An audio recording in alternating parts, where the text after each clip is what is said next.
But since you're the credit default swap expert, you helped create that index with the Royal Bank of Scotland. I really want to pick your brains about this because that credit default swap problem was one of the things that really helped the economy and the financial institutions and really started the financial crisis and helping things cascade downward. Have we regulated those? Have we really fixed that problem? Or is that still, in a way, a smoking gun that's lingering out there? I think we've done a decent job. What the government tried to do through Dodd-Frank was they tried to put a lot of these things on an exchange, so there's much more clarity between who the buyer and seller is, and it's more centralized. They've also reduced the amount of leverage that's available for these types of products. So I think it's reasonably controlled.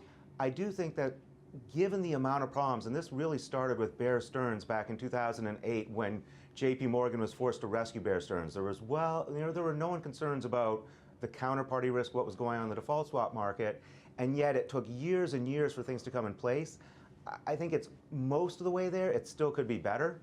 Okay. And so are you concerned? As a whole, that's not where the next problem's. Are you concerned, Peter, then that if President Trump goes in the way of deregulation, that maybe we can undo some of those safeguards that have been put in place?